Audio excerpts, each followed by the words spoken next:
Welcome, everybody, to the Greenside Podcast. I am here with Pete McBride. He is a Dartmouth College alum. He is here on campus screening his film, Into the Canyon.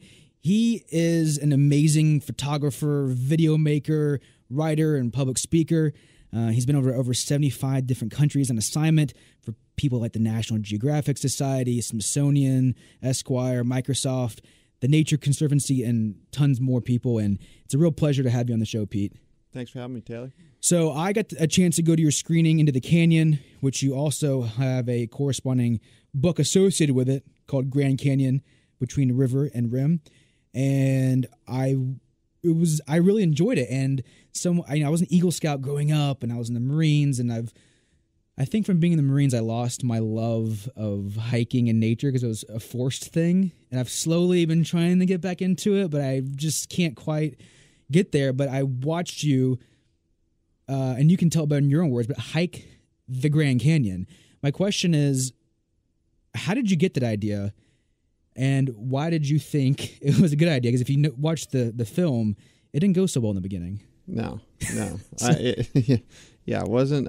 Well, first off, I'm not even sure I love hiking that much either. I like getting outside. Wearing a heavy pack and walking miles and miles and miles isn't my favorite thing, but so hiking the Grand Canyon, first it was hiking the entire length of it, which is, just to clarify, is a little different. There's roughly 750 miles. We stayed inside the canyon, so we went from the east side to the west side. I think we did something like 100,000 vertical feet. Wow. Did it over 8 trips, walked roughly about 14 miles a day. 71 days. So it was a long trip. Why would I do that? I think I did it because I have grown to love the place, and I feel like if some of us don't start, stepping up in the ways we know how best, the world is changing. It's such a fast place. Even our national parks are changing or potentially going to change, and the Grand Canyon is no different. And I was afraid that it's going to become a different place when my 10-year-old nephew, who's 10 now, what that park would look like when he's my age. And potentially he wouldn't be able to walk through what would be the same park. It'd be totally different. It'd be full of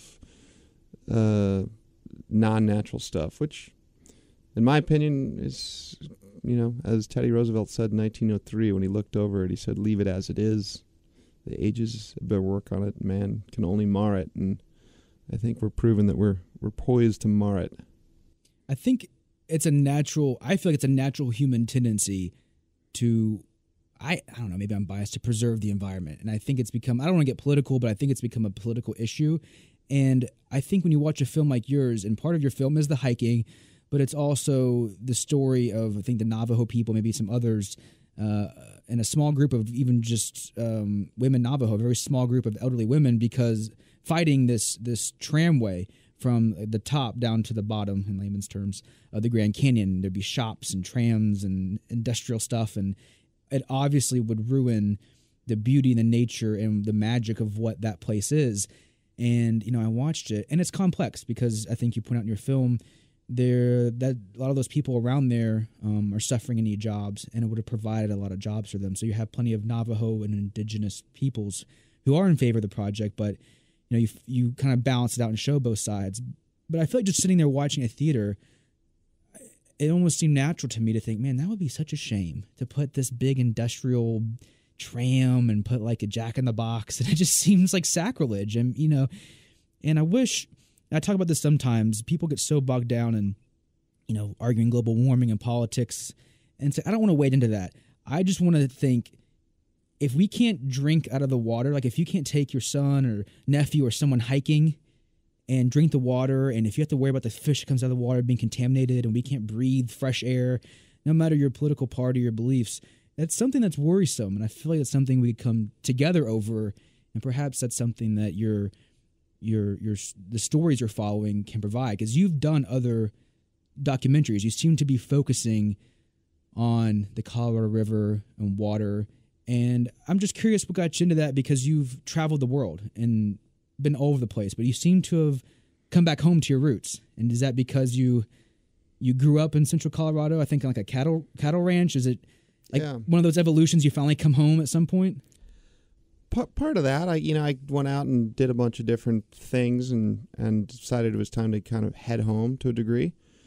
But it was also, I went home to take a little time off and do a project on my own, and I ended up doing a project on the Colorado River and followed it to the end. And amazingly, I didn't know this, but the Colorado River doesn't reach the ocean anymore. Right. Since 1998, I think? Yeah. And I didn't know that. And I grew up on the river. I figured I should know. And, maybe we're not connected to our rivers that much and they just kind of flow through our worlds a little bit, but they're pretty important. Colorado River supplies drinking water for 40 million Americans, basically supplies our salad bowl for the country. And, of course, it's the architect of the Grand Canyon. And I think when we dry up its delta, now it's starting to dry in other places. I just said, it's time I start focusing on things that seem to be changing at a rate faster than I want to see them change. Right. I mean, kids at Dartmouth today, the Colorado River flowed to the ocean when they were born.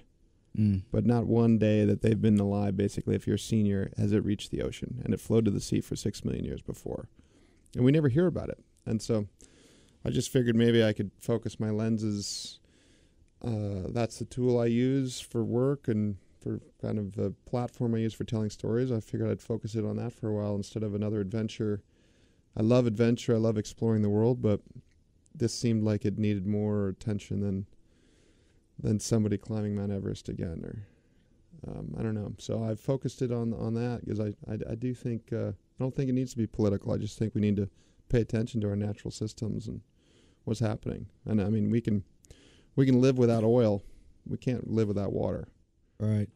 Yeah, that's what's interesting to me. I was watching one of your docs, and some of the facts in there I didn't know. Like the Lake Havasu, the Colorado River Aqueduct, pulls water 242 miles west to LA, and the Central Arizona Project pumps water 336 miles uphill to Phoenix and Tucson. I mean, it is a modern feat of human engineering, but that's quite a strain. And you think about just the populace of LA, Phoenix, and Tucson, and there's so many more things pulling water and resources away from that river. It just doesn't seem sustainable, and clearly it's not, because it's literally dried up. And there's one scene in one of the docs you filmed where you guys try to paddle, you and a friend try to paddle down the Colorado, and you get to the end, and before it completely dries out, you're in this weird, frothy muck and disgusting... The Frappuccino pit, I call it. It looked disgusting. What was that? Just waste? I have no idea. It's tannins and sewage and plastic, and it's just gross. And it's actually like, when I was in that was 100 miles shy of the Sea of Cortez. It was in Mexico, just south over the border. And it's kind of amazing. The river just ends right there. And Mexico gets an allotment of water by treaty, and most of it just goes towards agriculture. But what I think is even more interesting is that's starting to happen upstream. Lake Mead, which sits behind Hoover Dam next to Las Vegas, that reservoir is at the lowest level it's been since they built the dam in 1935. Wow. And we had a big snowpack in Colorado this year, and so it'll give it a little bump, but most people are saying that everything's just too dry. We've had 2 decades of drought, and so we got too many straws in the drink on that system. And I just think it's funny. Our attention is just not that well focused. As the American public, it's not. So I'm just trying to use, my means available to kind of highlight that story, because I like, I think we need the conveniences in our planet to make us have nicer lives with food and so forth. But I think rivers are pretty remarkable. They sustain biodiversity. They sustain fish. They support recreation. They're pretty darn beautiful. And I think we kind of sometimes lose touch. We're losing our connection with nature, which sounds corny on some level, but it is the house that keeps us alive. Now, what I find fascinating is you're using, you said pointing your lens at this problem now, and you've had a whole career of telling stories through your lens. And if I'm not mistaken, you came to Dartmouth. You weren't someone that was a big photographer into film when you came here. And I believe you was your first job or one of your first jobs as a writer? Like you would, I don't know, you're like a newspaper journalist, and you would take photos to accompany some of those stories, and that was kind of your segue in. Yeah, I was actually, I was a ski racer. I skied for Dartmouth, hung out in this building that we're in the first floor a lot. Yeah. And I didn't know what I wanted to do, and I ended up trying to ski race a little bit after college. It didn't work out. I did a little coaching, and then I moved into journalism and was working as a writer. And then I started taking pictures, and they seemed to like my pictures as much or more than my writing, even though I was an English major and I had a little attitude about that, being a good writer. And it just a light bulb went off, I guess, and I was like, maybe I can tell stories as well visually. And since then, it went from still images to now I do film. This film was for National Geographic Channel, and so I try to use as many visual storytelling tools as possible, and it's been fun. It's been interesting. But yeah, I had no clue when I was at Dartmouth that I would be doing what I'm doing today. I didn't carry a camera around with me. I didn't have a love of photography. I liked it, but I didn't know much about it and didn't know you could make a living doing that. And if I remember correctly, in your intro when you came here to screen your documentary Into the Canyon, I believe they said there's approximately 50 photographers who kind of contribute to the social media or Instagram of National Geographic, and you're one of those 50s. Is that the right figure? I think it's more like 100. 100. And so we actually curate that account. There's some structure they build around it, so we don't have pictures coming all the time. It's 3 hours apart, but we write the captions, we put our pictures up, and we all gather once a year and get to know each other a little bit. And it's a pretty remarkable community. And inadvertently, we built the largest non-celebrity Instagram account on social media. Well, that's a cool fact, huh? Yeah. That's really neat. 106 million people follow it now. Well, I mean, the photos are just amazing, and obviously your photos are amazing because you're contributing to that. And as someone myself who is going through this, what do I want to be when I graduate? And I've been shifting away from politics and law and more government work, and I'm thinking like filmmaking. And I'm like, but I have no idea what I'm doing. I've never done it. Am I crazy? And it seems like, how did an English major go from writing and you kind of start taking some photos and start getting into it to being one of, that's like a dream job for so many photographers to be one of approximately 100 photographers for National Geographic and getting to travel to all these amazing places and tell these amazing stories to this photo. I don't know. How did you get there? Maybe I'm just asking for myself. Everyone else can just not even pay. Like, how do I do that? It's I hear that question all the time. I just was talking to some photography art students here at Dartmouth, and I would say first and foremost, it's hard work.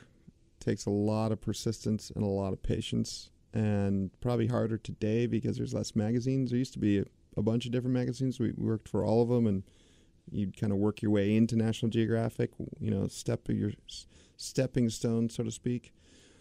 And that's hanging on. The brand is still really strong. The print side is challenged across the map. But I think really important to find story. Story is king in my book. Everyone can make a single beautiful image today with their phone or their camera. So you have to learn how to tell story. Stories are more important than the most beautiful sunset single shot. And then just sticking at it and telling stories that mean something important to you, personal stories that you understand. I say stories that are personal because usually those are the ones you care about and you stick with the longest. So for me, my story has become water with a focus on the West, focus on the Colorado River, focus on now public lands and the Grand Canyon. And that's in part because it's my backyard and I've spent a lot of time there and I keep going back. And I'm not always on assignment. I do a lot of stuff on my own and I just have a passion for it. And I've done work all over the world. I'm really lucky to do that. But it's definitely a labor of love too. And it's also why I do film. It's also why I write. I try to mix a lot of different tools in my toolkit because it is a hard world and you can't put all your eggs in just the photography basket or just filmmaking or just writing, unless you're really, really talented, which I'm not. I'm a hard worker. I'm a worker bee. Right. I believe you said in your Q&A session that you don't specifically tag the locations of your photos, maybe like the general area. I was curious, why don't you tag the specific areas? You don't want people to overuse them? It's become a bit of a thing because of social media and Instagram, as people are going out and trying to get their Instagram shot. And so places that I used to go to that are beautiful, stunning places, and you'd be the only person there, are now have a line of 300 people, and they're all trying to go do the exact same photo. And it's not creative in the photography sense. Everyone just kind of copying the same image and getting it themselves. It's still fun. It's beautiful to visit these places, and I'm not trying to keep people away. I'm not trying to deny access and say, I went, you shouldn't. I'm just being more aware that I think in today's world with the internet and social media, it's an easier way for people to find information. And some of these landscapes are sensitive. And as a result, for instance, there's archaeology sites that have been trampled and actually robbed from because people were posting on the internet about how check out this cool pictograph, and now they're gone. Wow. Yeah, that's a shame. I just saw I think it was a Vice News clip. It was a clip of, I think it was like poppies out in California, these beautiful flowers, and they're in a state or national park, and so many people are going there and trampling the flowers, trying to get their stupid pictures and their goofy shots and their glamour shots, and some like a pony out there. It's just like, I mean, those are delicate flowers, and once you sit on them for your picture, you've ruined 20 flowers just with your butt on the grass. So it's like, dang, everyone does that, and you multiply that, you're destroying this amazing natural resource just for like this photo. And we were talking and thinking about the Into the Canyon documentary, and right now that's out on the National Geographic channel. Is that how people can see it? And Hulu. And Hulu? Okay. Yeah, it's definitely worth a watch. I encourage anyone listening to give it a watch. Nice. It made me want to hike again, which is tough to do.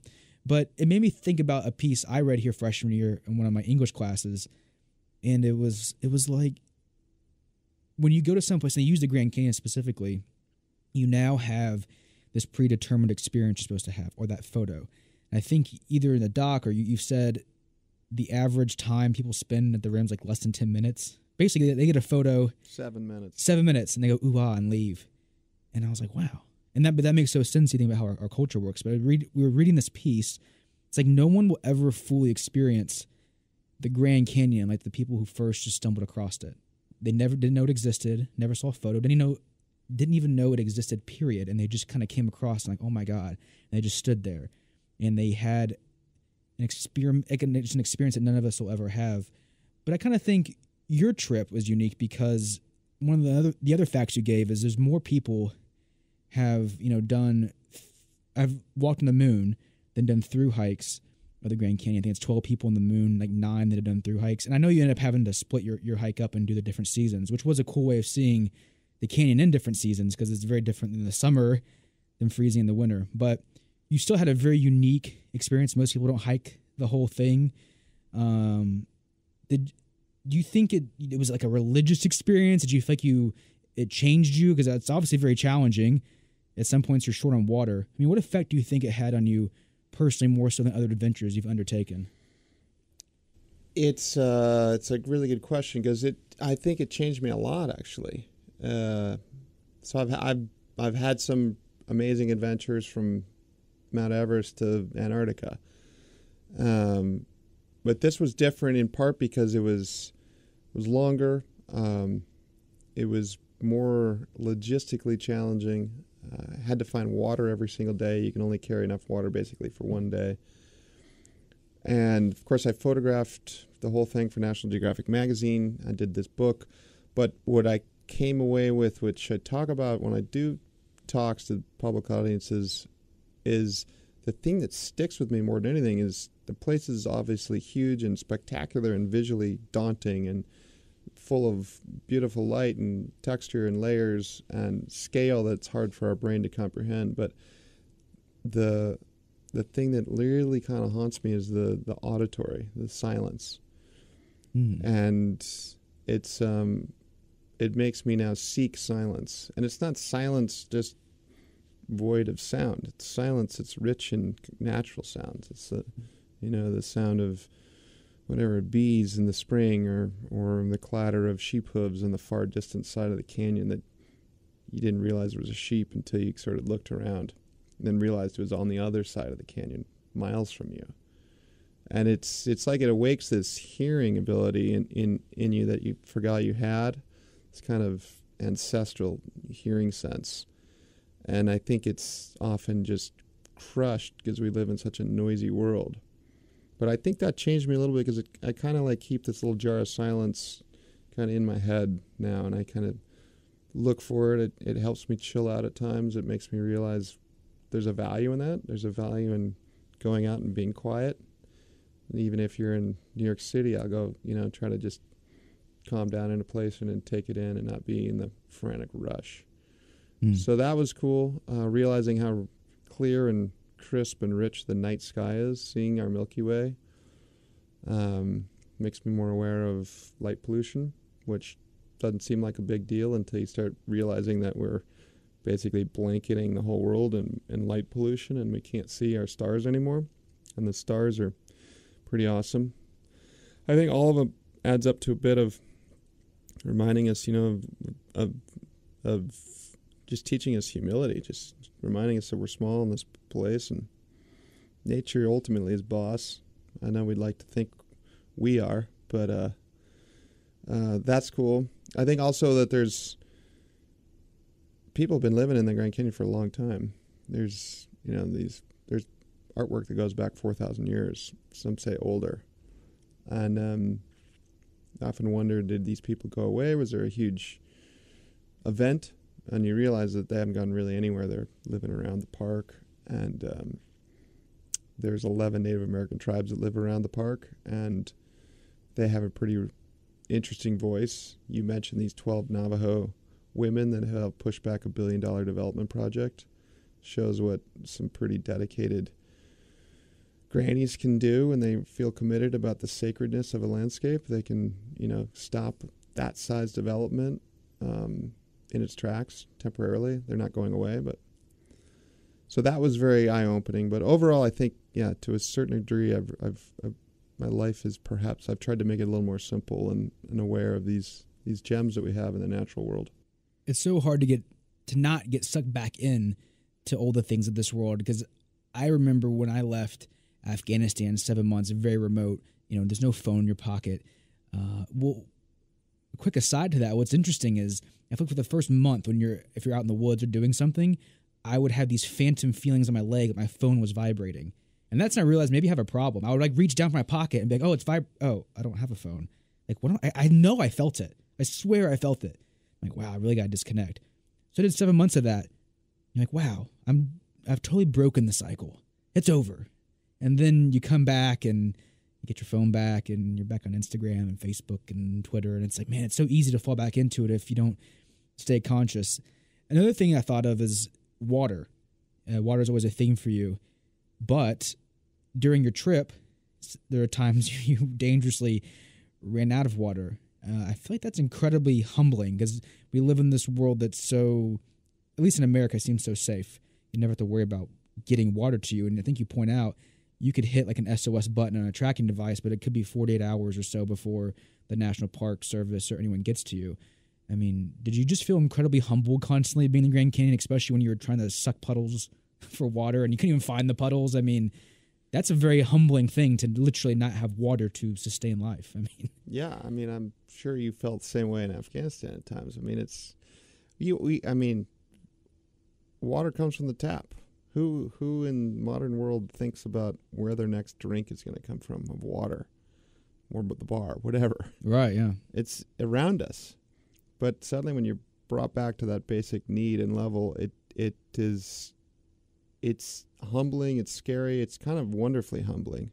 Kind of puts you back in the moment of feeling alive and more present, and there's something pretty cool about that. And it's hard to describe And I think there's value in it. I think it just reminds us of the larger things than the buzz on your pocket of the phantom phone or not. I get the phantom phone buzz too occasionally. Right. But it's I think it'd be good for everyone at some level to experience that and remind us that water doesn't come from the taps, actually, and food doesn't come from aisle 7 in the grocery store. Yeah. Yeah, but before we wrap up, I have some cheesy like fan questions really to ask you. I know they're like, it's like, where of all the travels you've been, do you have a favorite region or place, or if it's not that, do you have a favorite type of story that you like to tell? If it's not even a location, do you find yourself being? I mean, lately you're gravitated towards back home and the rivers and Grand Canyon, the Colorado, but you've traveled to over 70, 75 different countries. Is there certain stories, if you have your choice of assignment, that like pulls at you more personally than others, or location maybe even? Yeah, I think well, there's certain locations I like. I've grown to love places like Grand Canyon. I love the Himalaya. I worked a lot in East Africa, but I like stories where I'm challenged, not physically, but challenged by seeing the world that there's a different way to do it. Like I just did a project in northern Kenya, and I was working with these women that make bracelets, beaded bracelets that they sell all over the world, from New York to California to Australia, and they're basically these tribal women that are pastoralists that are changing their lives, and they were beading their little bracelets. I'm wearing one right now. Nice. They're really simple, but we spend so much time talking about being happy this, happy that, what's going to make your life happier. These ladies were sitting in dirt, basically beading these little beaded bracelets for some group in the Australia Zoo, going to ship it around the world, and they're trying to save their little world and protect giraffes and protect their grazing lands and make a little more income, get their kids in school. But they were so happy. They were all singing jointly, this cool little community, and just a really simple, beautiful life. And just reminds me there's no one way to do things on this planet. There's no one way to happiness, and stuff doesn't make us happy. It's it's the people around us and how we live does. So those stories are always cool to see that. So you've had all these amazing adventures for you traveled and focusing locally, Colorado River, Grand Canyon. But what's next for you?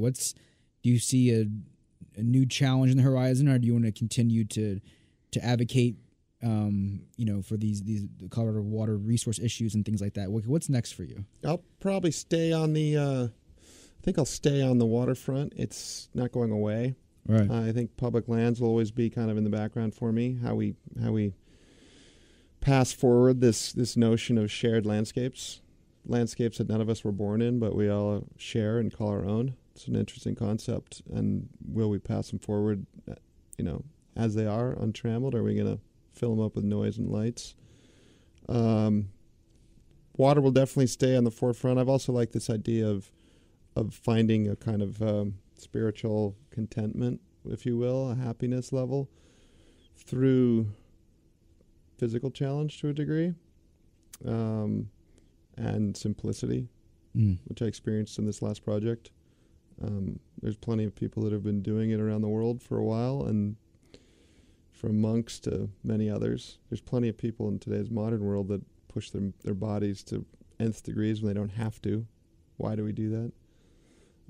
It's an interesting concept. Are you going to do any Spartan races, any cross-desert, major 100-mile desert races? No, I was talking to a guy who does that. I don't know. That may be too much for me. I've done a lot of endurance races, but this Grand Canyon was sort of an endurance race on some level, race against, finding water. But I'll probably also want to just go home too, enjoy home, enjoy friends and family, and not always be on the move. I imagine, because you've probably obviously been gone a lot. Your job's taking you to a lot of different assignments overseas. Sometimes it's nice to just reconnect and keep it simple. And I want to thank you for coming to the podcast. I want to encourage people to see your documentary, Into the Canyon. You can find it on Hulu. You can find it when it is on National Geographic Channel. Also the book, Grand Canyon, Between River and Rim. I encourage you to check it out. And really, thank you for coming on. I'm jealous. Maybe one day I'll be taking photos and cool films too. So this is inspiring for me. And thank you for coming on the podcast. And thanks for having me. Join me out in the field. Yeah, I'll see you there. Deal. This is the Greenside Podcast.